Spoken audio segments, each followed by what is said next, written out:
നാമത്തിന് മഹത്വം ഉണ്ടാവട്ടെ. ന്യൂ ബിഗിനിങ് എന്ന പ്രോഗ്രാമിൽ തുടർന്നും ദൈവത്തിൻ്റെ നാമത്വത്തിന് സാക്ഷ്യം പറയുവാനായി ദൈവം തന്നിരിക്കുന്ന നല്ല അവസരത്തിനായി ഞാൻ ദൈവത്തെ നന്ദിയോട് സ്തുതിക്കുന്നു. പ്രിയരെ, ഞാൻ കഴിഞ്ഞ എപ്പിസോഡിൽ പറഞ്ഞു, വാരണാസി എന്ന പട്ടണത്തിൽ ദൈവം ഞങ്ങളെ കൊണ്ടെത്തിച്ചതും എൻ്റെ വിവാഹശേഷം അവിടെ ഞങ്ങൾ കർത്താവിൻ്റെ വേലയിലായിരിക്കുമ്പോൾ ഞങ്ങളുടെ കയ്യിൽ ഒരു സൈക്കിൾ മാത്രമേ ഉണ്ടായിരുന്നുള്ളൂ. ഞങ്ങൾക്ക് ഗ്രാമത്തിലൊരു ദൈവസഭയെ കിട്ടുവാനിടയായി.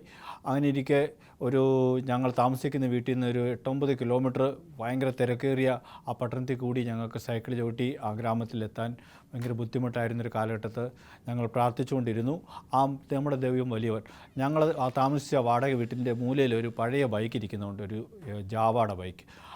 അതിൻ്റെ ഓണറിനോട് ഞങ്ങൾ ചോദിച്ചു, ഇത് ആരും ഉപയോഗിക്കുന്നില്ലല്ലോ, ഇത് നല്ല വണ്ടിയാണോ എന്ന് ചോദിച്ചപ്പോൾ അവർ പറഞ്ഞു, റിപ്പയറൊക്കെ ചെയ്ത് വെച്ചാക്കുന്ന വണ്ടിയാണ്, വേണമെങ്കിൽ നിങ്ങൾ ഇച്ചിരി പെയിൻറ്റൊക്കെ ടച്ച് ചെയ്ത് കൊടുത്തോളാൻ പറഞ്ഞു. അങ്ങനെ ഞാൻ പെയിൻറ്റിങ്ങൊക്കെ ടച്ച് ചെയ്ത് ആ വണ്ടി എടുത്ത് ഓടിക്കാൻ തുടങ്ങി. അങ്ങനെ ധാരാളം സ്കൂളുകളിൽ, ഗ്രാമങ്ങളിലൊക്കെ കർത്താവിൻ്റെ വേല ചെയ്തു. 100-125 സ്കൂളുകളിൽ വാരണാസി പട്ടണത്തിൽ വലിയതും ചെറുതുമായ വലിയ വലിയ കോൺവെൻറ്റ് സ്കൂളുകളിലും മറ്റ് സ്കൂളുകളിലൊക്കെ അവിടെ കർത്താവ് ഞങ്ങൾ ഉപയോഗിച്ചു. അങ്ങനെ ഇരിക്കെ വാരണാസിയിൽ നിന്ന് ഒരു ടീമിനെ പരിചയപ്പെടാനിടയിൽ ഭോജ്പൂരി എന്ന ഭാഷക്കാരുടെ ഇടയ്ക്ക് പ്രവർത്തിക്കുന്ന ഒരു ടീമിനെ ഭോജ്പൂരി സമ്മേളനം എന്ന ഒരു വലിയ കൺവെൻഷൻ ഗോരഖ്പൂർ എന്ന ഒരു പട്ടണത്തിൽ നടത്തുവാനിടയായി.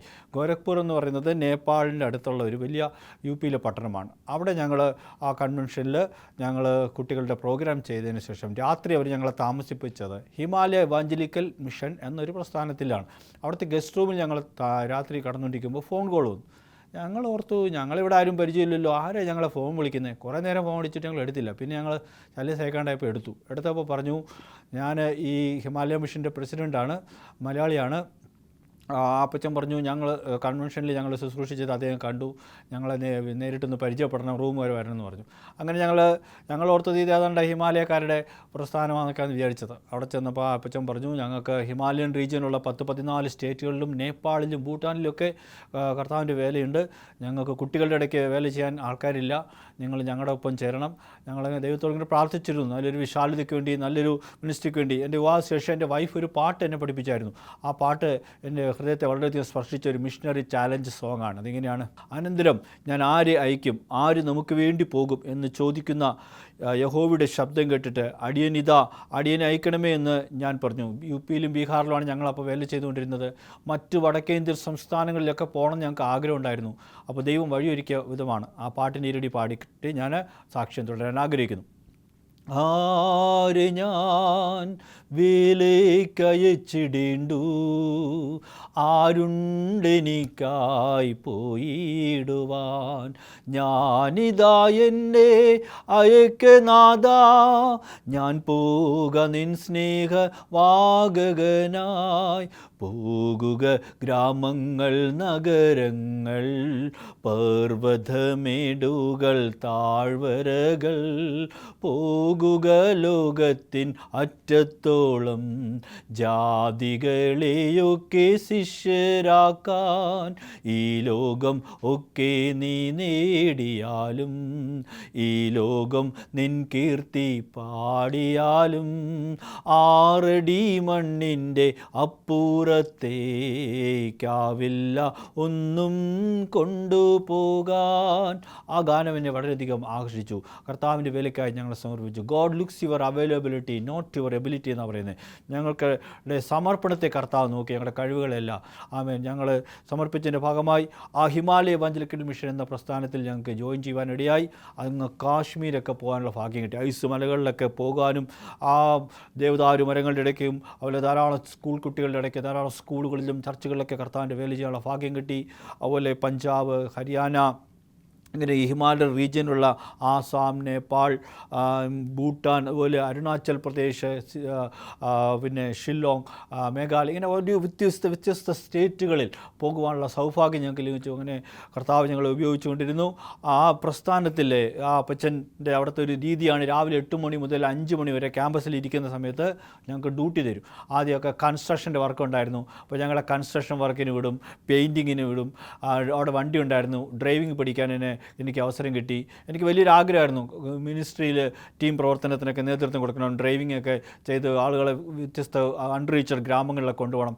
അങ്ങനെ ഇരിക്കെ അവിടെ ധാരാളം മിസോറാമിൽ നിന്നും നാഗാലാൻഡിൽ നിന്നൊക്കെ ഉള്ള കൊയർ ഉണ്ടായിരുന്നു, നല്ല പാട്ടുകാർ.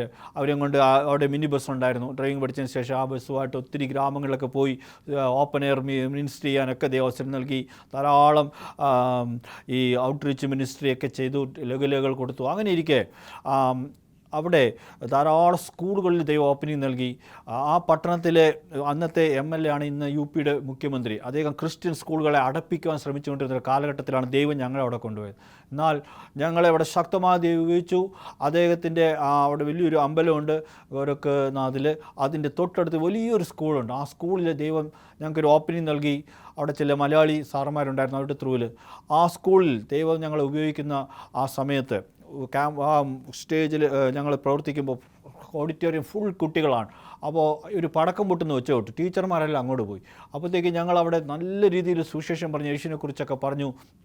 പ്രോഗ്രാം കഴിഞ്ഞുകൊണ്ട് കുട്ടികൾ സ്റ്റേജിൽ വന്നിട്ട് ഓട്ടോഗ്രാഫ് വേണമെന്ന് പറഞ്ഞ് ബുക്കുമായിട്ടും കൈ പത്തിയൊക്കെ ആയിട്ട് വന്ന് സൈൻ മേടിക്കുവാനായിട്ട് വന്ന് ഇടിച്ച് വീഴുമായിരുന്നു. ടീച്ചർമാർ വടിയെടുത്ത് ഓടിക്കുമായിരുന്നു. അപ്പോൾ അങ്ങനെയൊക്കെ ദൈവം, എവിടെ ദൈവത്തിൻ്റെ വില നടക്കത്തില്ല, ആര് ദൈവത്തിൻ്റെ വില തടയാൻ നോക്കിയാലും ദൈവം, if God B with us who can stand against us എന്നാണ്. ദൈവം നമ്മുടെ കൂടെ ഉണ്ടെങ്കിൽ ആര് നമുക്ക് പ്രതിരി അല്ലെങ്കിൽ പ്രതികൂലം എന്നാണ് ദൈവത്തിൻ്റെ വചനം ചോദിക്കുന്നത്. ദൈവം തൻ്റെ കരത്തിൽ ഉപകരണമായി ഈ ഉടഞ്ഞ പാത്രങ്ങൾ എടുത്ത് ഉപയോഗിച്ചെന്ന് ഞാൻ പറയുകയാണ്. അങ്ങനെ ഇരിക്കെ ഞങ്ങൾക്ക് ജയിൽ മിനിസ്ട്രി ചെയ്യാനൊരു അവസരം ലഭിച്ചു. ഗോരഖ്പൂർ ഡിസ്ട്രിക്ട് ജയിലിൽ 1200 തടവുകാരുണ്ട്, സ്ത്രീകൾ വേറെ 300 പേരുണ്ട്.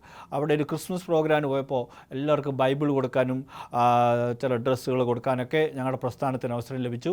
അതിനുശേഷം എല്ലാ ശനിയാഴ്ചയും എവരി സാറ്റർഡേ ജയിൽ മിനിസ്ട്രിക്ക് ഒരു ഓപ്പണിംഗ് കിട്ടി. അപ്പോൾ ഞാൻ അവിടെ ആദ്യമായിട്ട് പോയപ്പോൾ പപ്പറ്റ് ഷോയും മാജിക് ഷോ ഒക്കെ ചെയ്തു.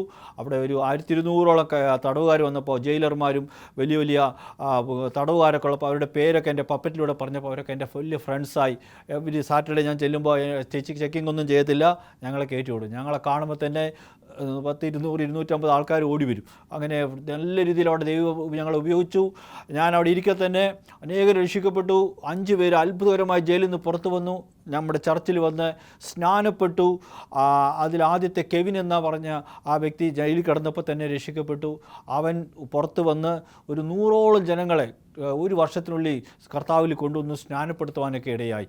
അങ്ങനെ ദൈവം ആ ദേശത്തെ ഞങ്ങളെ ഒരു 2 വർഷത്തിൽ കൂടുതൽ ഉപയോഗിച്ചു. അതിനുശേഷം ദൈവം എന്നോട് പറഞ്ഞു ലക്നൗ എന്ന പട്ടണത്തിലേക്ക് പോകാൻ ഗോരഖ്പൂരിൽ നിന്ന്. അവിടെ അസംബ്ലീസ് ഓഫ് ഗോഡ് എന്ന ഒരു ചർച്ചിൽ ഞങ്ങൾ അവിടെ ശുശ്രൂഷയ്ക്കായി ഫസ്റ്റ് ഞായറാഴ്ച പോയി. ആ അപ്പച്ചൻ പറഞ്ഞു, ഞങ്ങൾക്ക് 6 സ്റ്റേറ്റിൽ ചിൽഡ്രൻസ് മിനിസ്ട്രി ഉണ്ട്, ഞങ്ങളുടെ ഒപ്പം നിങ്ങൾ ചേർന്ന് പ്രവർത്തിക്കാം എന്ന് പറഞ്ഞു. ഞങ്ങൾ സപ്പോർട്ട് ചെയ്യാമെന്നൊക്കെ പറഞ്ഞു. ഞങ്ങൾക്ക് ഒരു വീട് ഫ്രീ ആയിട്ട് കിട്ടിയിരുന്നു. അങ്ങനെ ഞങ്ങൾക്കൊരു സപ്പോർട്ടും ഞങ്ങൾക്കൊരു സ്കൂട്ടറും ദൈവം അവിടെ നൽകി. അവിടെ അതിൻ്റെ ഇടയ്ക്ക് കാശ്മീരിൽ പോയപ്പോൾ ഞങ്ങൾക്കൊരു സ്കൂട്ടർ, ഒരു ഗ്രീൻ കളർ സ്കൂട്ടർ വേണ്ടി ഞാൻ പ്രാർത്ഥിച്ചുകൊണ്ടിരുന്നു. അവിടെ ഒരു സ്ഥലത്ത് ഒരു ദിവസം ഞാൻ നോക്കിയപ്പോൾ ഒരു 6 സ്കൂട്ടർ ഇരിക്കുന്നു. അതിൽ 5 എണ്ണം ക്രീം കളറിലാണ്, ഒരെണ്ണം മാത്രം ഗ്രീൻ കളറിലായിരുന്നു. അത് എനിക്കറിയത്തില്ല, പുതിയ സ്കൂട്ടറായിരുന്നു, ആർക്കാ കൊണ്ടുവന്നതെന്നൊന്നും അറിയത്തില്ല. പക്ഷേ ഞങ്ങൾ ഒരു മാസം കാശ്മീരിൽ പ്രവർത്തിച്ചതിൻ്റെ ശേഷം ഞങ്ങൾ തിരിച്ച് ഗോരഖ്പൂരിലേക്ക് വരുന്ന ദിവസം അവിടുത്തെ ദേവാസം പറഞ്ഞു, ഇരിക്കുന്ന പച്ച സ്കൂട്ടർ ആർക്കാണെന്നറിയോ, നിങ്ങൾക്കാന്ന് പറഞ്ഞു. ഞങ്ങൾക്ക് വലിയ സന്തോഷം തോന്നി. അവരവിടെ നിന്ന് ഞങ്ങൾക്ക് ആ വണ്ടി അയച്ചു തന്നു. UP യിലേക്ക് ഞങ്ങൾ അതുകൊണ്ട് നല്ല രീതിയിൽ പ്രവർത്തിക്കാൻ കഴിഞ്ഞു. പ്രിയപ്പെട്ടവരെ, ഇപ്പോൾ ലക്നൗവിൽ വന്നപ്പോൾ ലക്നൗവിൽ ദൈവം ഒരു പച്ച കളറിലെ ബജാജ് ചെത്തക്കിൻ്റെ സ്കൂട്ടർ തന്നെ നൽകി. അങ്ങനെ ദൈവത്തിൻ്റെ വേല അവിടെ നല്ല രീതിയിൽ ചെയ്തു. ജീവിതത്തിൽ ആദ്യമായിട്ട് എയർ കണ്ടീഷൻ ട്രെയിൻ AC കോച്ചിലൊക്കെ ഇരുന്ന് പോയത് ഈ അസംബ്ലീസ് ഓഫ് ഗോഡ് എന്ന പ്രസ്ഥാനത്ത് വന്നപ്പോൾ അതിൻ്റെ സൂപ്രണ്ട് ഞങ്ങളെ പഞ്ചാബിലൊക്കെ കൊണ്ടുപോയി. അതൊക്കെ ഒരു ഭാഗ്യമാണ്. കാരണം ഞാൻ ഈ മലമ്പ്രദേശത്ത് പിറന്ന വ്യക്തിയാണ്. അടുത്ത് ഫ്ലൈറ്റ് കണ്ടിട്ടില്ല, കപ്പൽ കണ്ടിട്ടില്ല, അല്ലെങ്കിൽ അങ്ങനെ ട്രെയിനൊന്നും കണ്ടിട്ടില്ലാത്ത വ്യക്തിയായിരുന്നു. എന്നെ ദൈവം ദൂരെ ദൂരെ യാത്രകളിലേക്ക് അയച്ചു. അങ്ങനെ ഇരിക്കെ ദൈവകൃപയാൽ ലക്നൗവിൽ ഇരുന്നപ്പോൾ ഒരു ഇൻ്റർനാഷണൽ കോൺഫറൻസിന് ഇൻവിറ്റേഷൻ കിട്ടി. ഞങ്ങൾക്ക് പാസ്പോർട്ട് എടുത്ത് കിട്ടി ആ ആഴ്ചയിൽ തന്നെ. അത് ശ്രീലങ്കയിൽ വെച്ചായിരുന്നു. അവിടെ ഒരു ഇൻ്റർനാഷണൽ കോൺഫറൻസിൽ പോയപ്പോൾ അവിടെ 5 സ്റ്റാർ ഹോട്ടലിലായിരുന്നു അക്കോമഡേഷൻ. ആ കോൺഫറൻസിൽ വെച്ച് ദൈവം എന്നെ ഉഗാണ്ടയുടെ മാപ്പ് ദർശനത്തിൽ കാണിച്ചു തന്നു. ഞാൻ കരഞ്ഞു പ്രാർത്ഥിച്ചു, Lord I like to go to that nation, please give me a contact through whom I can go there. അങ്ങനെ ഞാൻ ഒക്കെ പറഞ്ഞപ്പോൾ ഒരു വ്യക്തിയെ go and contact with that person എന്ന് പറഞ്ഞ ഒരു വ്യക്തിയെ കാണിച്ചു തന്നു. അങ്ങനെ അദ്ദേഹത്തിൻ്റെ ത്രൂവിൽ ദൈവം എനിക്ക് ഇൻവിറ്റേഷൻ ലെറ്റർ അയച്ചു തന്നു. അങ്ങനെ സാമ്പത്തികമായി ഞങ്ങളുടെ ഒന്നുമില്ലായിരുന്നെങ്കിലും ദൈവം ഒരു ദുബായ് കോൺടാക്ട് ഒരുക്കി തന്ന് ഞങ്ങളെ അത്ഭുതകരമായി ആ വാക്തത്വ ദേശമായ എന്നെ സംബന്ധിച്ച് ഉഗാണ്ട അല്ലെങ്കിൽ ആഫ്രിക്ക വാക്തത്വ ദേശമായിരുന്നു. അവിടെ ദൈവം ഞങ്ങളെ അയക്കുവാൻ ഇടയായി. ഹല്ലേലൂയ. നമ്മുടെ ദൈവം വിശ്വസ്തൻ. ആമേൻ. ഒന്നുമില്ലായ്മയിൽ നിന്ന് നമുക്ക് വേണ്ടി സകലവും പ്രവർത്തിക്കുവാൻ, നമ്മുടെ ശൂന്യതകളെ മാറ്റുവാൻ, നമ്മൾ പ്രാർത്ഥിക്കുന്ന വിഷയങ്ങളിൽ ഉത്തരം തരുവാൻ ശക്തനത്രേ. നമുക്ക് എന്ത് വേണമെങ്കിലും നമ്മുടെ യേശുവിൻ്റെ നാമത്തിൽ വിശ്വാസത്തോടെ യാചിച്ചാൽ ദൈവം നമുക്ക് നൽകും. നമ്മൾ വിശാലതയിലേക്ക് നമ്മളെ ഉപയോഗിക്കും. ദൈവവചനങ്ങളാൽ നമ്മളെ അനുഗ്രഹിക്കട്ടെ. വീണ്ടും കാണാം.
കർത്താവിൽ പ്രിയ ദൈവമക്കളെ, നിങ്ങൾക്കെല്ലാവർക്കും ക്രിസ്തയേശുവിൽ എൻ്റെ സ്നേഹ വന്ദനം.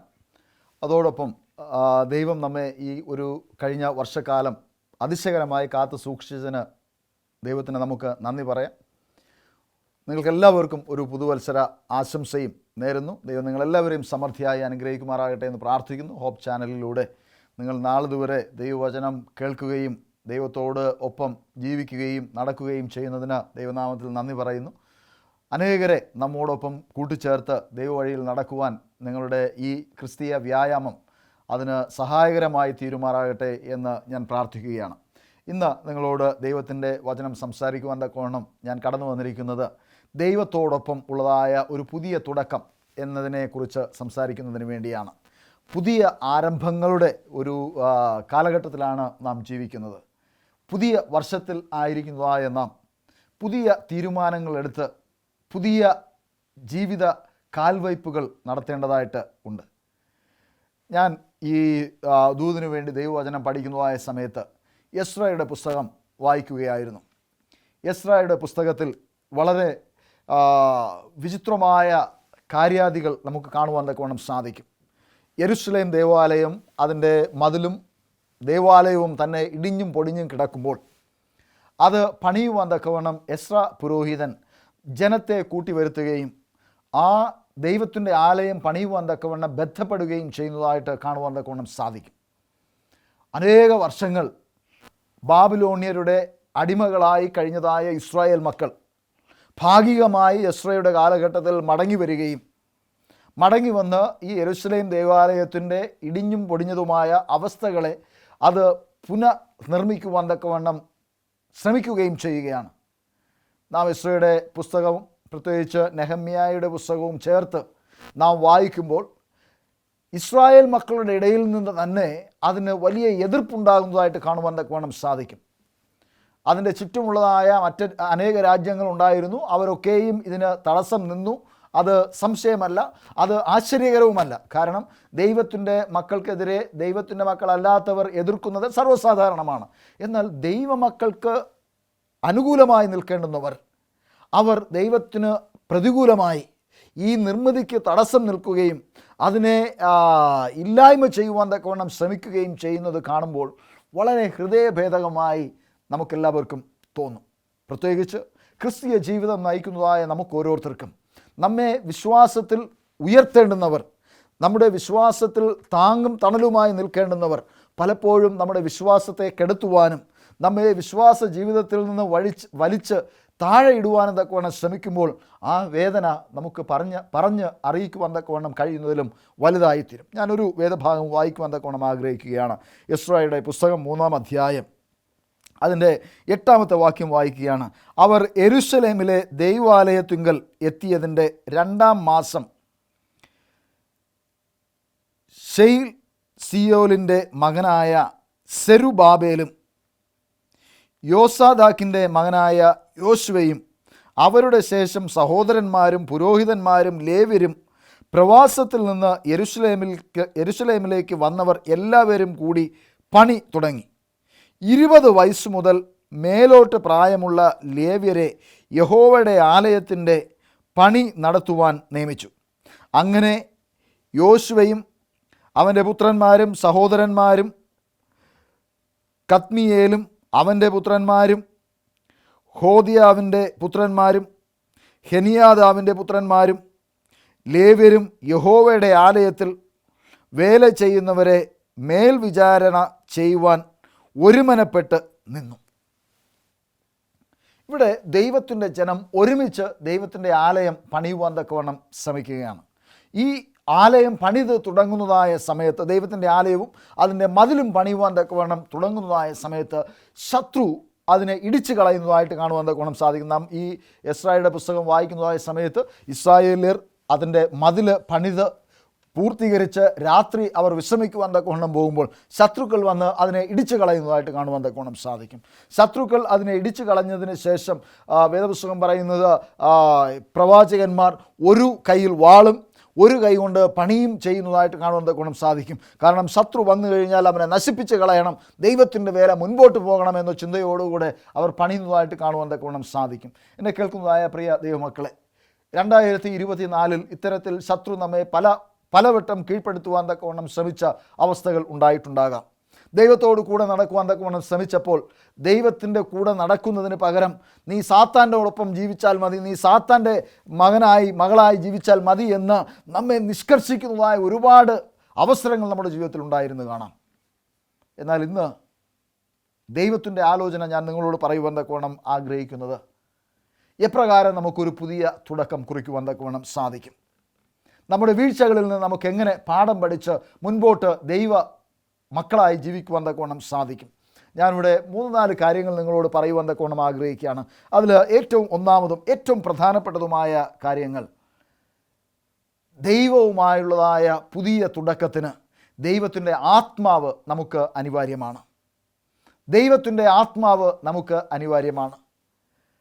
സങ്കീർത്തനം 50-ാം സങ്കീർത്തനം 10-ാമത്തെ വാക്യം നാം വായിക്കുമ്പോൾ അവിടെ കാണുവാൻ തക്കവണ്ണം സാധിക്കുന്നത്, ദാവീദ് ദൈവസന്നിധിയിൽ മുട്ടിൽമേൽ നിന്ന് രട്ടിലും വെണ്ണീരിലും ഇരുന്നു കൊണ്ട് പ്രാർത്ഥിക്കുകയാണ്, ദൈവമേ, പുതിയൊരു ഹൃദയം എന്നിൽ സൃഷ്ടിച്ച് സ്ഥിരമായ ഒരു ആത്മാവിനെ എന്നിൽ നൽകുമാറാകണമേ. നാം പലപ്പോഴും താഴ്ന്ന ആത്മാവുള്ളവരായി, എന്ന് പറഞ്ഞാൽ ചെറിയ ആത്മാവ് എന്നല്ല അർത്ഥം, ലോ സ്പിരിറ്റ്, നമുക്ക് ഉന്മേഷമില്ലാത്തതായ, നാം മ്ലാനരായി, നമുക്ക് ജീവിക്കുവാനോ പ്രവർത്തിക്കുവാനോ വേല ചെയ്യുവാനോ അതൊക്കെ വേണം താല്പര്യമില്ലാത്തതായ തരത്തിൽ പിശാച് നമ്മെ നിരുത്സാഹപ്പെടുത്തി നിരാശയുടെ വക്കിൽ ഇടുന്നതായ അവസ്ഥകൾ ധാരാളമുണ്ടാകും. ഒരുപക്ഷെ നിങ്ങളിൽ പലരും കഠിനാധ്വാനികളായി ഓരോ കാര്യങ്ങൾ ചെയ്യുന്നതിന് വേണ്ടി, കുടുംബം പോറ്റുന്നതിന് വേണ്ടി, ദൈവത്തിൻ്റെ സഭ വളർത്തുന്നതിന് വേണ്ടി, ആത്മീയമായ ഉത്തേജനം നൽകുന്നതിന് വേണ്ടിയൊക്കെ കഠിനാധ്വാനം ചെയ്തുകൊണ്ടിരിക്കുന്നവരായിരിക്കും. എന്നാൽ ചിലർ വന്ന് നമ്മുടെ കഠിനാധ്വാനത്തെ നിസ്സാരവൽക്കരിക്കുവാനും അതിനെ ഇല്ലായ്മ ചെയ്യുവാനും അതൊക്കെ വേണം ശ്രമിക്കുന്നതായിട്ട് നിങ്ങളുടെ ജീവിതത്തിൽ അനുഭവപ്പെട്ടിട്ടുണ്ടാകാം. എന്നാൽ ദൈവത്തിൻ്റെ വചനം പറയുന്നത്, നിങ്ങൾ നിരാശപ്പെട്ടു പോകണ്ട, ഞാൻ നിന്നോട് കൂടെയുണ്ട്, ഞാൻ നിന്നോടൊപ്പമുണ്ട്, ഞാൻ നിൻ്റെ വീതിയും കിടങ്ങും പണിയുവാൻ അതൊക്കെ വേണം സഹായിക്കാം, ഞാൻ നിന്നോട് കൂടെയുണ്ട്. ഇവിടെ ലേവ്യരെല്ലാവരും കൂടെ ഒരുമിച്ച് നിന്ന് ദൈവത്തിൻ്റെ ആലയം പണിയുവാൻ അതൊക്കെ വേണം ശ്രമിച്ചപ്പോൾ ലേവ്യരായവരും അതുപോലെ തന്നെ യഹൂദ പ്രഭുക്കന്മാരിൽ ചിലരും ഇതിന് തടസ്സം നിന്നു, ശത്രുക്കൾ തടസ്സം നിന്നു. എന്നാൽ ദൈവത്തിൻ്റെ ആത്മാവ് അവരെല്ലാവരെയും ഒരുമിപ്പിച്ച് ദൈവത്തിൻ്റെ പണി ചെയ്യുവാൻ തക്കവണ്ണം അവരെ ബന്ധപ്പെടുത്തിയെന്ന് നമുക്ക് തിരുവചനത്തിലൂടെ കാണുവാൻ തക്കവണ്ണം സാധിക്കും. അതുപോലെ നമുക്ക് ഒരു പുതിയ തുടക്കത്തിന്, പുതിയ ആത്മാവോടുകൂടെ ജീവിക്കുന്നതിന് ദൈവത്തിൻ്റെ ആത്മാവ് നമ്മുടെ ജീവിതത്തിൽ അനിവാര്യമാണ്. സങ്കീർത്തനക്കാരൻ പ്രാർത്ഥിച്ചതുപോലെ, സ്ഥിരമായ ഒരു ആത്മാവ് എന്നിൽ നൽകുമാറാകണമേ. ചഞ്ചലമുള്ളതായ അല്ലെങ്കിൽ സ്ഥിരതയില്ലാത്തതായ ഒരു ആത്മാവിനെ അല്ല, മറിച്ച് സ്ഥിരമായി ദൈവമേ നിൻ്റെ ആത്മാവ് എന്നിൽ നയിക്കുവാൻ തക്കവണ്ണം ഇടയായി തീരുമാറാകണമേ. പലപ്പോഴും നമ്മുടെ ക്രിസ്തീയ ജീവിതം നാം നയിക്കുമ്പോൾ നാം നിരാശപ്പെട്ടവരും നിരുത്സാഹപ്പെട്ടവരുമായി ജീവിക്കുന്നതായിട്ട് കാണുവാൻ തക്കവണ്ണം സാധിക്കും. ചിലപ്പോഴൊക്കെ നാം വളരെ ബന്ധപ്പെട്ട് ദൈവിക കാര്യങ്ങൾ ചെയ്യുവാൻ തക്കവണ്ണം ശ്രമിക്കുമ്പോൾ നമ്മെ പ്രോത്സാഹിപ്പിക്കേണ്ടവർ നമ്മെ നിരാശപ്പെടുത്തുന്നതായിട്ട് കാണുവാൻ തക്കവണ്ണം സാധിക്കും. അപ്പോഴൊക്കെയും ദൈവം നമ്മോട് പറയുന്നത്, നീ ഭയപ്പെടേണ്ട, ഞാൻ ഈ നിൻ്റെ നിരാശയെ നിൻ്റെ വിജയമാക്കി തീർക്കുവാൻ തക്കവണ്ണം പോവുകയാണ് എന്ന് ദൈവം നമ്മോട് പറയുകയാണ്. ദൈവത്തിൻ്റെ ആത്മാവ് നമ്മുടെ ഉള്ളിലുള്ളപ്പോൾ നാം എന്തിന് ഭയപ്പെടണം? കർത്താവ് യേശു ക്രിസ്തു തൻ്റെ ശിഷ്യന്മാരോട് പറഞ്ഞു, നിങ്ങൾ ആത്മാവ് ലഭിക്കുന്നതുവരെ യെരുശലേമിൽ തന്നെ പാർക്കുക. ദൈവത്തിൻ്റെ ആത്മാവ് നമ്മിലുള്ളപ്പോൾ നമുക്ക് നിരാശപ്പെടുവാൻ തക്കവണ്ണം സാധിക്കുകയില്ല. രണ്ടാമത് എനിക്ക് നിങ്ങളോട് പറയുവാനുള്ളത്, നാം നിരാശപ്പെടുമ്പോൾ കർത്താവ് യേശു ക്രിസ്തുവിൻ്റെ ക്രൂശിലേക്ക് നോക്കുക.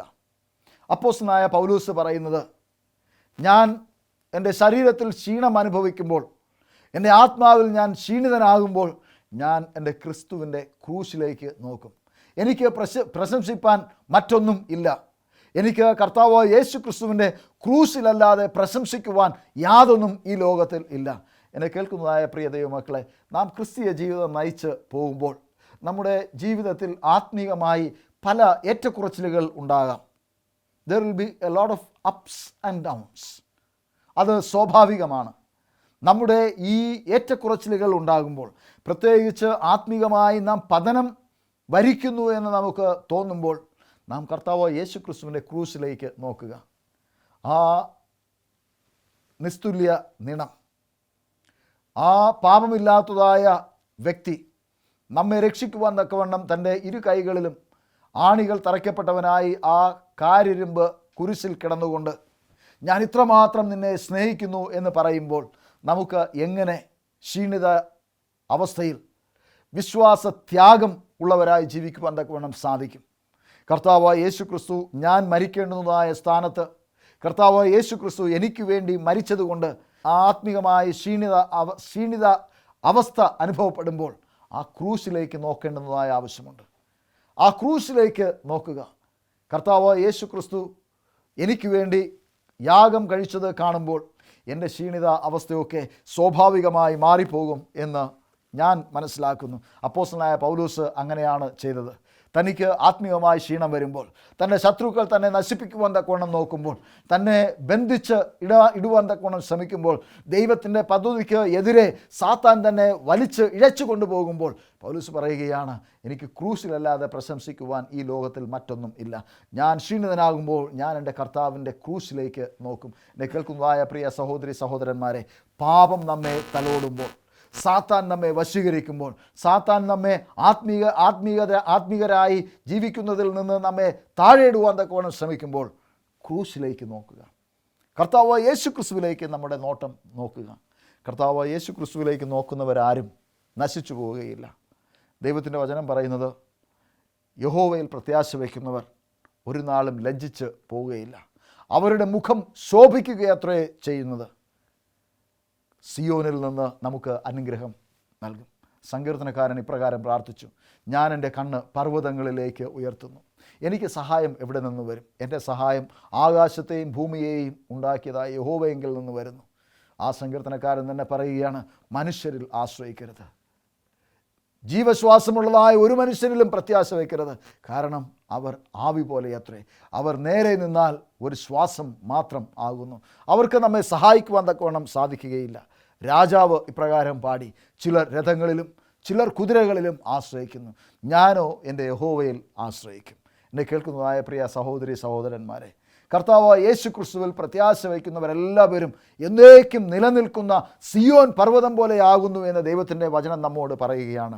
ഇന്ന് പകൽക്കാലം ഒരു പുതിയ ജീവിതം ആരംഭിക്കുവാൻ തക്കവണ്ണം ആഗ്രഹിക്കുന്നതായ നാം, കർത്താവ് യേശു ക്രിസ്തുവിൽ എൻ്റെ പ്രത്യാശ വയ്ക്കും എന്ന ദൃഢ പ്രതിഷ്ഠയെടുക്കുവാൻ തക്കവണ്ണം ഞാൻ ദൈവനാമത്തിൽ നിങ്ങളോട് ആഹ്വാനം ചെയ്യുകയാണ്.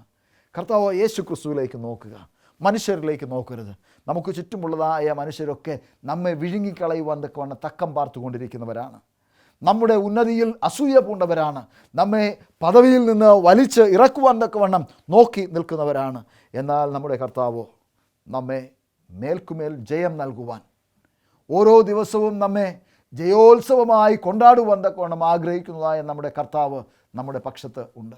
ആ കർത്താവിലേക്ക് നമ്മുടെ ശ്രദ്ധ തിരിക്കുക. എസ്രയും നെഹെമ്യായും ദൈവത്തിൻ്റെ ആലയം പണിയുവാൻ തക്കവണ്ണം അവർ ബന്ധപ്പെട്ടതുപോലെ ഒരുപാട് പിൻവലികൾ അവർക്ക് ഉണ്ടായിരുന്നു, ഒരുപാട് പ്രതിസന്ധികൾ അവർക്കുണ്ടായിരുന്നു, ഒരുപാട് പ്രതികൂലങ്ങൾ. ഈ വൈതരണികളൊക്കെയും അവർ അതിജീവിച്ച് ദൈവത്തിൻ്റെ ആലയം പണിതു. ദൈവത്തിൻ്റെ ആലയം പണിത് അവർ ആരാധന പുനഃസ്ഥാപിച്ചതായിട്ട് ദൈവത്തിൻ്റെ വചനത്തിലൂടെ നമുക്ക് മനസ്സിലാക്കുവാൻ തക്കവണ്ണം സാധിക്കും. ക്രിസ്തീയ ജീവിതത്തിൽ, ക്രിസ്തീയ വിശ്വാസ ഓട്ടത്തിൽ നമുക്ക് ഇത്തരത്തിൽ നമ്മെ പിടിച്ച് പുറകിലോട്ട് വലിക്കുന്നതായ ഒരുപാട് അവസ്ഥകൾ നമ്മുടെ ജീവിതത്തിൽ ഉണ്ടാകാം. എന്നാൽ ആ വലികൾക്കൊന്നും നിന്നു കൊടുക്കാതെ നമ്മുടെ കർത്താവ് യേശു ക്രിസ്തു, അപ്പോസ്തലനായ പൗലോസ് പറഞ്ഞതുപോലെ, എൻ്റെ മുൻപിൽ വച്ചിരിക്കുന്നതായ ആ ലാക്കിൻ്റെ ലക്ഷ്യബോധം എന്നിൽ ഉണ്ട് എങ്കിൽ ഞാൻ പിന്തിരിഞ്ഞല്ല ഓടുന്നത്, ഞാൻ മുന്നിലേക്ക് ഓടിക്കൊണ്ടേയിരിക്കും. ആ കർത്താവിലേക്ക് നോക്കുക. ഇന്ന് പകൽക്കാലം കഴിഞ്ഞ കാല ജീവിതങ്ങളിലൊക്കെയും എന്നെ കേട്ടുകൊണ്ടിരിക്കുന്നതായ പ്രിയ സഹോദരി സഹോദരന്മാരെ, നമ്മെ പിൻവലിക്കുന്നതായ ഓരോ അവസ്ഥകളുണ്ടായിരുന്നു. ഞാൻ അവയ്ക്കൊക്കെ പലപ്പോഴും നിന്നു കൊടുത്തിട്ടുണ്ട്. പലപ്പോഴും അതൊക്കെയും എൻ്റെ ജീവിതത്തിൽ നന്മ ചെയ്യുമെന്ന് ഞാൻ ചിന്തിച്ചിട്ടുണ്ട്. എന്നാൽ ഇന്ന് പകൽക്കാലം ദൈവത്തിൻ്റെ വക്താവ് എന്ന നിലയ്ക്ക് ഞാൻ നിങ്ങളോട് പറഞ്ഞുകൊള്ളട്ടെ, നമ്മെ പിൻപറ്റുന്നതായ സകല പാപങ്ങളും വിട്ടോടി നമ്മുടെ ജീവിതത്തിൻ്റെ മുൻപിൽ വച്ചിരിക്കുന്നതായ ലക്ഷ്യം നോക്കി നാം മുൻപോട്ട് ഓടുവാൻ തക്കവണ്ണം ദൈവം നമ്മെ കൊണ്ട് ആഗ്രഹിക്കുകയാണ്. മൂന്നാമതായി ഇന്ന് പറയുവാൻ തക്കവണ്ണം ആഗ്രഹിക്കുന്നത്, നാം ദൈവത്തോടു കൂടെ നടക്കുവാൻ, ഒരു പുതിയ തുടക്കം കുറിക്കുവാൻ നാം ആഗ്രഹിക്കുന്നുവെങ്കിൽ ദൈവത്തിൻ്റെ വചനം അനുസരിക്കുവാൻ തക്കവണ്ണം നാം തീരുമാനമെടുക്കണം. 119 സങ്കീർത്തനം അതിൻ്റെ 105 വാക്യം പറയുന്നത്, നിൻ്റെ വചനം എൻ്റെ കാലിന് ദീപവും എൻ്റെ പാതയ്ക്ക് പ്രകാശവും ആകുന്നു. ദൈവത്തിൻ്റെ വചനം നമ്മെ പ്രശോഭിക്കുന്നത് പോലെ മറ്റൊന്നിനും ഈ ലോകത്തിൽ നമുക്ക് വഴി കാട്ടുവാൻ തക്കവണ്ണം സാധിക്കുകയില്ല. ദൈവത്തിൻ്റെ വചനത്തിൽ നമ്മോട് പറയുന്നത്, തിരുവെഴുത്തുകളെ പരിശോധിക്കുക, അവയിൽ നിങ്ങൾക്ക് നിത്യ ജീവൻ്റെ വഴികൾ ഉണ്ട്. സങ്കീർത്തനക്കാരൻ പറയുന്നത്, യഹോവയിൽ പ്രത്യാശ വയ്ക്കുന്നവരെല്ലാം എല്ലാ കാലത്തും നിലനിൽക്കുന്ന സിയോൻ പർവ്വതം പോലെയാകുന്നു. കാറ്റ് അടിച്ചു, കടല് ഇളകി, എന്നാൽ സിയോൻ പർവ്വതമോ എന്നേക്കും സ്ഥിരമായി നിൽക്കുന്നു. സദാകാലം ശാശ്വതവാസിയായ ദൈവം അവൻ സ്ഥിരമായി നിൽക്കുന്നത് പോലെ യഹോവയിൽ പ്രത്യാശ വയ്ക്കുന്നവൻ കുലുങ്ങാതെ എന്നേക്കും നിലനിൽക്കും എന്ന് ദൈവത്തിൻ്റെ വചനം പറയുകയാണ്. ദൈവത്തിൻ്റെ വചനം ഇരുവായ് തലയുള്ളതായ വാൾ ആകുന്നു. അത് സന്ധി മജ്ജകളെ തുളച്ച് കീറുവാൻ തക്കവണ്ണം കെൽപ്പുള്ളതാണ്. അത് ഏത് ഹൃദയത്തെയും അത് മാംസളമാക്കുവാൻ തക്കവണ്ണം പര്യാപ്തമാണ്. ഹൃദയങ്ങളെ പരിവർത്തനം ചെയ്യുവാൻ തക്കവണ്ണം കഴിവുള്ളതായ ദൈവത്തിൻ്റെ വചനം അനുസരിക്കുവാൻ തക്കവണ്ണം നമ്മെ തന്നെ നാം വിട്ടുകൊടുക്കുകയാണ് എങ്കിൽ നമുക്ക് ദൈവത്തോട് കൂടെ നടക്കുവാൻ തക്കവണ്ണം സാധിക്കും. യോഹന്നാൻ്റെ സുവിശേഷം 14-ാം അധ്യായം അതിൻ്റെ 13-14 വാക്യങ്ങൾ പറയുന്നത്, ഞാൻ എൻ്റെ പിതാവിൻ്റെ കൽപ്പനകൾ അനുസരിച്ചതുപോലെ നിങ്ങൾ എന്നെ സ്നേഹിക്കുന്നുവെങ്കിൽ എൻ്റെ കൽപ്പനകളും നിങ്ങൾ അനുസരിക്കും. എന്നെ കേൾക്കുന്നതായ പ്രിയ സഹോദരി സഹോദരന്മാരെ, ദൈവം തൻ്റെ പിതാവിൻ്റെ കൽപ്പനകളും ഇംഗിതങ്ങളും ഒക്കെയും അനുസരിച്ചതുപോലെ നാം കർത്താവിൻ്റെ ശാസനകൾ, കർത്താവിൻ്റെ മൊഴികൾ നാം അനുസരിക്കണം എന്ന് കർത്താവ് നമ്മെക്കൊണ്ട് ആഗ്രഹിക്കുന്നു. ഈ വേദപുസ്തകത്തിൽ നിറയെ ദൈവം നമുക്ക് നൽകിയിരിക്കുന്നതായ വചനങ്ങളാണ്. ഈ വചനങ്ങൾ നാം അനുസരിച്ച് നടക്കാം എന്ന് തീരുമാനിച്ചാൽ തീർച്ചയായും ദൈവം നമ്മെ വാലല്ല തലയാക്കും. ആവർത്തന പുസ്തകം 28-ാം അധ്യായം അതിൻ്റെ അവസാന ഭാഗം പറയുന്നത്, ഞാൻ ഇന്ന് നിങ്ങൾക്ക് നൽകുന്നതായ കൽപ്പനകളും ചട്ടങ്ങളും നിങ്ങൾ പ്രമാണിച്ച് നടക്കുകയാണ് എങ്കിൽ നിങ്ങൾക്ക് ഞാൻ നൽകുന്നതായ ഈ ദേശത്ത് ഞാൻ നിങ്ങളെ വാലല്ല തലയാക്കും. നിങ്ങൾ വായ്പ വാങ്ങുന്നവരല്ല, വായ്പ കൊടുക്കുന്നവർ ആയിരിക്കും. എന്നെ കേൾക്കുന്നതായ പ്രിയ സഹോദരി സഹോദരന്മാരെ, ദൈവത്താൽ അനുഗ്രഹിക്കപ്പെട്ടതായ ഒരു ജനതയായി നമുക്ക് തീരണമെങ്കിൽ ദൈവത്തിൻ്റെ വചനം പ്രമാണിക്കുന്നവരായിരിക്കണം. സാത്താൻ നമ്മെ തടസ്സം ചെയ്യുവാൻ വരുമ്പോൾ, സാത്താൻ തൻ്റെ പരീക്ഷകൾ കൊണ്ട് നമ്മെ നശിപ്പിക്കുവാൻ തക്കവണ്ണം വരുമ്പോൾ, സാത്താനെ അതിജീവിക്കണമെങ്കിൽ ദൈവത്തിൻ്റെ വചനം പ്രമാണിക്കുന്നവരായിരുന്നാൽ മാത്രമേ നമുക്ക് സാത്താനെ അതിജീവിക്കുവാൻ.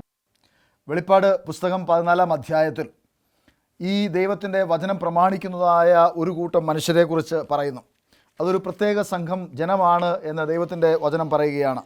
വെളിപ്പാട് പുസ്തകം 14-ാം അധ്യായം അതിൻ്റെ 4-ാമത്തെ വാക്യം ഇവിടെ ഇങ്ങനെ പറയുന്നു, അവർ കന്യകമാരാകയാൽ സ്ത്രീകളോടുകൂടെ മാലിന്യപ്പെടാത്തവർ, കുഞ്ഞാട് പോകുന്നിടത്തൊക്കെയും അവർ അവനെ അനുഗമിക്കുന്നു. അവരെ ദൈവത്തിൻ്റെയും കുഞ്ഞാടിനും ആദ്യ ഫലമായി മനുഷ്യരുടെ ഇടയിൽ നിന്ന് വീണ്ടെടുക്കപ്പെട്ടിരിക്കുന്നു. ഫോഷ്ക് അവരുടെ വായിൽ ഉണ്ടായിരുന്നില്ല, അവർ കളങ്കമില്ലാത്തവർ ആയിരുന്നു. പ്രിയ ദൈവമക്കളെ, അവർ കർത്താവിനെ അനുഗമിക്കുന്നവരായിരുന്നു. അവർ ദൈവത്തിൻ്റെ വചനം പ്രമാണിക്കുന്നവരായിരുന്നു. ദൈവം പറയുന്നതിനനുസരിച്ച് ജീവിക്കുകയും അതിനനുസരിച്ച് അവരുടെ ജീവിതങ്ങളെ ക്രമപ്പെടുത്തുകയും ചെയ്യുന്നവരായിരുന്നു. ആയതുകൊണ്ടാണ് അവരുടെ വായിൽ ഫോഷ്ക് ഇല്ലാതിരുന്നത്. ആയതുകൊണ്ടാണ് കുഞ്ഞാട് പോകുന്ന ഇടത്തൊക്കെയും അവർക്ക് സഞ്ചരിക്കുവാൻ തക്കവണ്ണം സാധിക്കുന്നത്. ആയതുകൊണ്ട് ഒരു പുതിയ നടത്തം നടക്കുവാൻ, ഒരു പുതിയ തുടക്കം കുറിക്കുവാൻ തക്കവണ്ണം ആഗ്രഹിക്കുന്നതായ നാം ഓരോരുത്തരും ദൈവത്തിൻ്റെ വചനം പ്രമാണിക്കുവാൻ തക്കവണ്ണം നാം തിരഞ്ഞെടുക്കണം, നാം തീരുമാനിക്കണം. ദൈവത്തിൻ്റെ വചനം ഞാൻ പ്രമാണിക്കും, ദൈവത്തിൻ്റെ വചനപ്രകാരം ഞാൻ നടക്കും, ദൈവത്തിൻ്റെ വഴികളിൽ ഞാൻ ജീവിക്കും എന്നുള്ളതായ ഒരു ദൃഢപ്രതിജ്ഞ നാം എടുക്കുമ്പോൾ മാത്രമേ നമുക്ക് ദൈവ വഴിയിൽ നടക്കുവാൻ തക്കവണ്ണം സാധിക്കുകയുള്ളൂ. ഞാൻ 3 കാര്യങ്ങളാണ് നിങ്ങളോട് പറഞ്ഞത്. ഒന്നാമത്, ദൈവത്തോട് കൂടെ നടക്കുവാൻ തക്കവണ്ണം ദൈവത്തിൻ്റെ ആത്മാവ് നമുക്ക് ആവശ്യമാണ്. രണ്ടാമത്, നാം ആത്മീയമായി ക്ഷീണിച്ചു പോകുമ്പോൾ നാം കർത്താവായ യേശു ക്രിസ്തുവിൻ്റെ ക്രൂശിലേക്ക് നാം നോക്കേണ്ടതായ ആവശ്യമുണ്ട്. ദൈവത്തിൻ്റെ വക്താവ് പറയുന്നത്, നമുക്ക് ആത്മീയമായ ക്ഷീണം വരുമ്പോൾ നാം കർത്താവ് യേശു ക്രിസ്തുവിൻ്റെ ജീവിത അനുഭവം നാം ധ്യാനിക്കണം എന്നാണ്. ഓരോ ദിവസവും നാം ധ്യാനിക്കണം. മൂന്നാമതായി, നാം കർത്താവ് യേശു ക്രിസ്തുവിൻ്റെ വചനം പ്രമാണിക്കുന്നവർ ആയിരിക്കണം. നാലാമത് ഞാൻ നിങ്ങളോട് പറയുവാൻ തക്കവണ്ണം ആഗ്രഹിക്കുന്നത്, നാം കർത്താവിനോട് കൂടെ പണിയുന്നവരായിരിക്കണം. കർത്താവിനോടുകൂടെ ദൈവ സഭ പണിയുന്നവരായിരിക്കണം. ദൈവത്തിൻ്റെ വചനം പറയുന്നത്, ഞാൻ എൻ്റെ ആലയത്തെ പണിയും, പാതാള ഗോപുരങ്ങൾ അതിനെ ജയിക്കുകയില്ല. ദൈവത്തിൻ്റെ ആലയം പണിയുവാൻ തക്കവണ്ണം എസ്രായും നെഹമായും അവർ ഒരുമിച്ച് നിന്ന് ദൈവമക്കളെ കൂട്ടി. ശത്രുക്കൾ അനേകർ അതിനെ തടസ്സം ചെയ്യുവാൻ തക്കവണ്ണം ശ്രമിച്ചു. ദൈവത്തിൻ്റെ ജനമെന്ന് അവകാശപ്പെടുന്നവർ ചിലർ അതിനെ തടസ്സം ചെയ്യുകയും ആ പണി ഒരിക്കലും പൂർത്തിയാക്കരുത് എന്ന ചിന്തയോടുകൂടെ പ്രവർത്തിക്കുകയും ചെയ്തു. എന്നാൽ എസ്രായും നെഹമായും അവർ ദൈവത്തെ സ്നേഹിക്കുന്നതായ മക്കളെ ഒരുമിച്ച് കൂട്ടി അതിന് എതിരെ തടസ്സം നിൽക്കുകയും പണി പൂർത്തീകരിക്കുകയും ദൈവ ആരാധന പുനഃസ്ഥാപിക്കുകയും ചെയ്തതായിട്ട് നമുക്ക് കാണുവാൻ തക്കവണ്ണം സാധിക്കും. നാം ഒരു പുതിയ നടത്തം നടക്കുവാൻ തക്കവണ്ണം തീരുമാനിക്കുമ്പോൾ നാം ദൈവത്തോടുകൂടെ പണിയും എന്ന് നാം തീരുമാനിക്കേണ്ടതായ ആവശ്യമുണ്ട്. നാം ദൈവത്തിന് മുൻപേ ഓടുന്നവരായിട്ടല്ല, ദൈവത്തിന് പുറകെ ഓടുന്നവരായിട്ടുമല്ല, ദൈവത്തോടൊപ്പം ഓടുന്നവരായി, ദൈവത്തോട് കൂടെ നടക്കുന്നവരായി തീരുവാനാണ് ദൈവം നമ്മെക്കൊണ്ട് ആഗ്രഹിക്കുന്നത്. നാം യോന പ്രവാചകൻ്റെ ജീവിതാനുഭവം നാം വായിക്കുമ്പോൾ ദൈവം ഒരു സ്ഥലത്തേക്ക് പോകാൻ പറഞ്ഞപ്പോൾ അതിന് വിപരീതമായ സ്ഥലത്തേക്ക് പോയി. ദൈവത്തിന് മുൻപേ ഓടുവാൻ തക്കവണ്ണം ശ്രമിച്ചു. മറ്റനേക പ്രവാചകന്മാർ അവർ അങ്ങോട്ട് പോകാൻ പറഞ്ഞപ്പോൾ പോകാതെയിരുന്നു. എന്നാൽ നാം അങ്ങനെയല്ല, മറിച്ച് ദൈവം പറയുന്നതിനനുസരിച്ച് ജീവിക്കുവാനും ദൈവത്തോടൊപ്പം പണിയുന്നവരായിരിക്കുവാനും, ദൈവത്തിൻ്റെ സഭയെ പണിയുന്നവർ, ദൈവത്തിൻ്റെ രാജ്യത്തെ പണിയുന്നവർ, ദൈവരാജ്യം പണിയുന്നതായ പണിക്കാരായിരിക്കുവാനാണ് ദൈവം നമ്മെ ഓരോരുത്തരെയും വിളിച്ചിരിക്കുന്നത്. നമുക്ക് ഓരോ പ്രശ്നങ്ങളുണ്ട്, നമ്മുടെ ജീവിതത്തിൽ പ്രതിസന്ധികളുണ്ട്. ഒരുപക്ഷെ നമുക്ക് ദൈവം ആഗ്രഹിക്കുന്നതായ തരത്തിൽ ജീവിക്കുവാൻ തക്കവണ്ണം നാളിതുവരെ കഴിയാത്തവർ ആയിരിക്കാം. എന്നിരുന്നാലും ദൈവത്തോടു കൂടെ നടക്കുവാനും ദൈവത്തോടൊപ്പം ചേർന്ന് പണിയുവാനും തക്കവണ്ണം നാം ആഗ്രഹിച്ചാൽ തീർച്ചയായും ദൈവം നമ്മെ അതിന് സഹായിക്കുക തന്നെ ചെയ്യും. ഈ ലോകം എന്ന് പറയുന്നത് നമുക്ക് അനുരൂപമായ ഒരു ലോകമല്ല, നമുക്ക് പ്രതികൂലമായ ഒരു ലോകമാണ്. ദൈവമക്കൾക്ക് ഒരു കാലത്തും ഈ ലോകം അനുകൂലമായിരുന്നില്ല, അതെല്ലായ്പ്പോഴും പ്രതികൂലം തന്നെ ആയിരുന്നു. നാം എബ്രായർക്കെഴുതിയ ലേഖനം വായിക്കുന്നതായ സമയത്ത് അവർക്കാർക്കും ഈ ലോകം അനുകൂലമായിരുന്നില്ല എന്ന് ദൈവത്തിൻ്റെ വചനം പറയുന്നു. നമുക്കും ഈ ലോകം അനുകൂലമല്ല. എന്നാൽ ഈ പ്രതികൂലമായ ലോകത്തിൽ ദൈവം നമുക്ക് അനുകൂലമെങ്കിൽ ആർ നമുക്ക് പ്രതികൂലമായിരിക്കും? ദൈവം നമ്മോടുകൂടെ അനുകൂലമായി കൂടെ ഇരിക്കുന്നത് കൊണ്ട് നമുക്ക് പ്രതികൂലമായി ആർക്കും നിൽക്കുവാൻ തക്കവണ്ണം കഴിയുകയില്ല. എന്നെ കേട്ടുകൊണ്ടിരിക്കുന്നതായ പ്രിയ സഹോദരി സഹോദരന്മാരെ, if God is with us, who can be against us? ദൈവം നമ്മോട് കൂടെ ഉണ്ട് എങ്കിൽ, നമ്മുടെ പക്ഷത്ത് ദൈവമുണ്ട് എങ്കിൽ നമുക്ക് എതിരെ ആർക്ക് നിൽക്കുവാൻ തക്കവണ്ണം സാധിക്കും? ഇവിടെ ദൈവത്തോടുകൂടെ പണിയുമ്പോൾ, ദൈവത്തോടുകൂടെ ആയിരിക്കുമ്പോൾ ഈ ലോകത്തെ നമുക്ക് അതിജീവിക്കുവാൻ തക്കവണ്ണം സാധിക്കും. അതിന് ദൈവത്തിൻ്റെ ശക്തി നമുക്ക് അനിവാര്യമാണ്. നമുക്ക് അതിനുള്ളതായ സ്രോതസ്സുകൾ അനിവാര്യമാണ്. അതിന് ദൈവത്തോട് ചേർന്ന് നടക്കുന്നതായ ഒരു നടത്തം നമ്മുടെ ജീവിതത്തിൽ അനിവാര്യമാണ്. നമുക്ക് ഈ കർത്താവിനോടുകൂടെ ചേർന്ന് ദൈവത്തിൻ്റെ സഭ പണിയണമെങ്കിൽ, ഇടിഞ്ഞും പൊടിഞ്ഞതുമായ അവസ്ഥകൾ നമ്മുടെ ജീവിതത്തിൽ നിന്ന് മാറ്റണമെങ്കിൽ, നമ്മുടെ കുടുംബത്തിൽ നിന്ന് മാറ്റണമെങ്കിൽ, നമ്മുടെ കൂടിവരവുകളുടെ ഇടങ്ങളിൽ നിന്ന് ഈ ഇടിഞ്ഞും പൊടിഞ്ഞും തകർന്നും കിടക്കുന്നതായ അവസ്ഥകൾ മാറ്റണമെങ്കിൽ നാം ഒരുമിച്ച് നിന്ന് പണിയേണ്ടുന്നതായ ആവശ്യമുണ്ട്. നാം വിഘടിച്ച് നിന്ന് കഴിഞ്ഞാൽ ഒരിക്കലും ദൈവത്തിൻ്റെ വേല മുൻപോട്ട് സുഗമമായി കൊണ്ടുപോകുവാൻ തക്കവണ്ണം സാധിക്കുകയില്ല. നമ്മിൽ തന്നെ ഛിദ്രിപ്പ് ഉണ്ടായാൽ തീർച്ചയായും പിശാച് നമ്മെ നോക്കി ചിരിക്കും. കാരണം നാം പിശാചിൻ്റെ പ്രവർത്തനം ചെയ്യുന്നവരായി മാറും. മറിച്ച് ദൈവത്തോട് കൂടെ ചേർന്ന് നിന്നുകൊണ്ട് നമ്മുടെ ബലഹീനതകളെയൊക്കെയും ദൈവകരങ്ങളിൽ സമർപ്പിച്ചു, ദൈവമേ, എൻ്റെ ശക്തിയാൽ എനിക്കൊന്നും ചെയ്യുവാൻ തക്കവണ്ണം കഴിയുകയില്ല, എന്നാൽ നിന്നോടൊപ്പം ചേർന്ന് നിന്നുകൊണ്ട് എനിക്ക് പണിയുവാൻ തക്കവണ്ണം സാധിക്കും. നിന്നോടൊപ്പം ചേർന്ന് എനിക്ക് നിൻ്റെ സഭയെ പണിയുവാൻ എന്നെ സഹായിക്കണമേ. നിന്നിലൂടെ എനിക്ക് വലിയ മഹത്വം പ്രാപിക്കുവാൻ എന്നെ ഇടവരുത്തുമാറാകണമേ എന്ന് നാം ദൈവസന്നിധിയിൽ പോയാൽ തീർച്ചയായും ദൈവം അതിനെ സഹായിക്കും. നാം ദൈവത്തിൻ്റെ ആലയം പണിയുന്നവരായി തീരണമെങ്കിൽ നാം മറ്റുള്ളവരെയും പരിഗണിക്കുന്നവരായിരിക്കണം. ഞാൻ മാത്രമല്ല നല്ലവൻ, ഞാൻ മാത്രമല്ല വിശ്വസ്തൻ, എന്നെ മാത്രമല്ല ദൈവം വിളിച്ചിരിക്കുന്നത്, ദൈവം എന്നെപ്പോലെ മറ്റനേകരെ വിളിച്ചിരിക്കുന്നു എന്നുള്ളതായ ചിന്ത നമ്മിലുണ്ടാകണം. നമുക്കങ്ങനെ മറ്റുള്ളവരെയും കൂടെ ചേർത്ത് നിർത്തുവാൻ തക്കവണ്ണം കഴിയുമ്പോഴാണ് നമുക്ക് ബഹുദൂരം പോകുവാൻ തക്കവണ്ണം സാധിക്കുന്നത്. ഒരു ചൊല്ല് ഇപ്രകാരമുണ്ട്: if you want to go fast, go alone. If you want to go longer or further, go together. നമുക്ക് വേഗത്തിൽ പോകണമെങ്കിൽ നാം ഒറ്റയ്ക്ക് പോകണം. എന്നാൽ നമുക്ക് ബഹുദൂരം പോകണം, നമുക്ക് അനേക കാലം പോകണമെങ്കിൽ നാം ഒരുമിച്ച് പോകേണ്ടതായ ആവശ്യമുണ്ട്. ഒരുമിച്ച് പോയി എങ്കിൽ മാത്രമേ ദൈവരാജ്യം എത്തുന്നതുവരെയും നമുക്ക് പോകുവാൻ, യാത്ര തിരിക്കുവാൻ തക്കവണ്ണം സാധിക്കുകയുള്ളൂ. എസ്രായും നെഹമായയും അവർ ഇരുവരും അപ്രകാരം മറ്റെല്ലാവരെയും ചേർത്ത് നിർത്തി. ദൈവത്തിന് അനുകൂലമായി നിൽക്കുന്ന എല്ലാവരെയും അവർ ഒരുമിച്ച് നിർത്തി. പ്രതികൂലമായി നിൽക്കുന്നവരെ അവർ ഒരുമിച്ച് ചേർത്ത് തോൽപ്പിച്ചു. ദൈവത്തിന് എതിരെ നിൽക്കുന്നതായ അനേകർ ആ കാലത്തും ഉണ്ടായിരുന്നു. ഈ കാലത്ത് ഉള്ളതിനേക്കാൾ ആ കാലത്ത് പ്രകടമായി അവരുടെ മധ്യത്തിൽ ഉണ്ടായിരുന്നു എന്ന് വേദപുസ്തകത്തിൽ പറയുന്നു. എല്ലാ കാലത്തും ദൈവത്തിൻ്റെ സഭയെ പണിയുമ്പോൾ ദൈവത്തിന് വിരോധമായി നിൽക്കുന്നതായ ഒരു പറ്റം ആൾക്കാർ ഉണ്ടായിരിക്കും.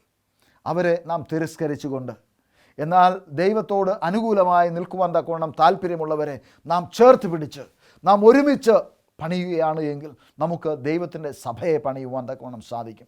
നമുക്ക് ഒരു പുതിയ തുടക്കം കുറിക്കുവാൻ തക്കവണ്ണം സാധിക്കും. ഒരു പുതിയ സംസ്കാരം നമുക്ക് ഉണ്ടാക്കുവാൻ തക്കവണ്ണം സാധിക്കും. അങ്ങനെ ബഹുദൂരം ദൈവവചനവുമായി നമുക്ക് മുന്നേറുവാൻ തക്കവണ്ണം സാധിക്കും. എന്നെ കേൾക്കുന്നതായ പ്രിയ സഹോദരി സഹോദര, പലപ്പോഴും നാം പല തീരുമാനങ്ങൾ എടുത്തിട്ടുണ്ട്. ഓരോ വർഷം ആരംഭിക്കുമ്പോഴും നാം പുതിയ തീരുമാനങ്ങൾ എടുക്കും. എന്നാൽ ആ വർഷം തുടങ്ങി ചില നാളുകൾ കഴിയുമ്പോൾ, ചില ആഴ്ചകളോ അല്ലെങ്കിൽ ചില മാസങ്ങൾ കഴിയുമ്പോഴോ തന്നെ നാം ആ തീരുമാനത്തിൽ നിന്ന് പിൻവാങ്ങുന്നതായിട്ട് കണ്ടിട്ടുണ്ട്. അതിന് പ്രധാന കാരണം നമ്മുടെ തീരുമാനത്തോടൊപ്പം നാം ദൈവത്തെയും കൂട്ടുന്നില്ല. ദൈവത്തിൻ്റെ സഹായം നാം ആവശ്യപ്പെടുന്നില്ല. ദൈവത്തോടൊപ്പം ചേർന്ന് പണിയുവാൻ തക്കവണ്ണം നാം ശ്രമിക്കുന്നില്ല. നാം നമ്മുടേതായ രീതിയിൽ, നമ്മുടെ ചിന്തയിൽ, നമ്മുടെ കഴിവുകൊണ്ട് ഞാൻ എൻ്റെ സഭയെ പണിയും, എനിക്ക് കഴിയുന്നത് ഞാൻ ചെയ്യും എന്ന ചിന്തയോടുകൂടെ നിൽക്കുന്നത് കൊണ്ടാണ്. എന്നാൽ ഇന്ന് നിങ്ങളോട് ഞാൻ ദൈവത്തിൻ്റെ വചനത്തിൻ്റെ ശുശ്രൂഷകൻ എന്ന നിലയ്ക്ക് നിങ്ങളോട് ഞാൻ ആഹ്വാനം ചെയ്യുന്നത്, നമുക്ക് പ്രാർത്ഥിക്കാം. ഞങ്ങളെ സ്നേഹിക്കുന്ന നല്ല ദൈവമേ, സ്വർഗീയ പിതാവേ, ദൈവത്തിൻ്റെ സന്നിധിയിലേക്ക് അടിയങ്ങളെ ഓരോരുത്തരെയും താഴ്ത്തി സമർപ്പിക്കുന്നു. കർത്താവെ, അടിയങ്ങളെ കേൾപ്പിച്ച വചനത്തിനായി സ്തോത്രം. പല പ്രാവശ്യം അടിയങ്ങൾ തീരുമാനങ്ങൾ എടുത്തു. എന്നാൽ ആ തീരുമാനങ്ങളൊക്കെയും ആരംഭിക്കുന്നതിന് മുൻപ് തന്നെ അസ്തമിച്ചു പോയതായി ഞങ്ങൾ അറിയുന്നു. എന്നാൽ ഇന്ന് അങ്ങയോടൊപ്പം ചേർന്ന് നിന്നുകൊണ്ട് പുതിയ തീരുമാനങ്ങളോടൊപ്പം അങ്ങയെയും ചേർത്ത് കർത്താവെ അങ്ങയോടൊപ്പം പ്രവർത്തിപ്പാൻ ഞങ്ങളെ സഹായിക്കണമെന്ന് പ്രാർത്ഥിക്കുന്നു. അങ്ങ് ഞങ്ങൾക്ക് അനുകൂലമായി ഇരിക്കുന്നത് കൊണ്ട് പ്രതികൂലമായി ആർക്കും നിൽക്കുവാൻ തക്കവണ്ണം കഴിയുകയില്ല എന്ന് ഞങ്ങൾ അറിയുന്നു. അടിയങ്ങളുടെ വ്യക്തി ജീവിതങ്ങളെ ദൈവകരങ്ങളിലേക്ക് സമർപ്പിക്കുന്നു. അടിയങ്ങളുടെ കുടുംബത്തെ ദൈവകരങ്ങളിലേക്ക് സമർപ്പിക്കുന്നു. അടിയങ്ങളുടെ സഭയെ, സമൂഹത്തെ ദൈവകരങ്ങളിലേക്ക് സമർപ്പിക്കുന്നു. കർത്താവെ, അങ്ങയോട് ചേർന്ന് ഇതെല്ലാം പണിയുവാൻ അടിയങ്ങൾക്ക് ശക്തിയും ബലവും നൽകുമാറാകണമെന്ന് പ്രാർത്ഥിക്കുന്നു. അടിയങ്ങളുടെ ബലഹീനതകളെല്ലാം അടിയങ്ങളിൽ നിന്ന് എടുത്തു മാറ്റണമേ. അങ്ങയോട് ചേർന്ന് നിന്നുകൊണ്ട് ഈ ഒരു പുതിയ വർഷം വലിയ നന്മകളുള്ളതായ, വലിയ മുന്നേറ്റങ്ങൾ നടത്തുന്നതായ ഒരു വർഷമാക്കി അങ്ങ് തീർക്കുമാറാകണമെന്ന് പ്രാർത്ഥിക്കുന്നു. അടിയങ്ങളെയും അടിയങ്ങളുടെ കുടുംബാംഗങ്ങളെയും അങ്ങ് അനുഗ്രഹിക്കുമാറാകണമേ. അടിയങ്ങൾ കണ്ടുമുട്ടുന്നതായ വ്യക്തി ജീവിതങ്ങളെ അങ്ങ് അനുഗ്രഹിക്കണമേ എന്ന് പ്രാർത്ഥിക്കുന്നു. അനേകരെ കർത്താവിലേക്ക് ആനയിക്കപ്പെടുവാൻ ഞങ്ങളെ സഹായിക്കണമേ. ഞങ്ങളിലുള്ളതായ ചിത്തിരിപ്പുകളെ അങ്ങ് ശാസിച്ച് ഇല്ലാതാക്കണമേ എന്ന് പ്രാർത്ഥിക്കുന്നു. അങ്ങയോട് ചേർന്ന് നിന്നുകൊണ്ട് അങ്ങയുടെ സഭയെ പണിയുവാൻ, അങ്ങയുടെ രാജ്യം പണിയുന്നവരായി തീരുവാൻ ഞങ്ങളെ സഹായിക്കണം. ഞങ്ങളുടെ ബലഹീനതകളെല്ലാം അങ്ങ് മാറ്റണമേ. ഞങ്ങളുടെ പ്രാർത്ഥന കേട്ടിരിക്കുന്ന വലിയതേക്കായി സ്തോത്രം. സകലവും യേശുവിൻ്റെ ധന്യമുള്ള നാമത്തിൽ അപേക്ഷിക്കുമ്പോൾ കേൾക്കുമാറാകണമേ. ആമേൻ.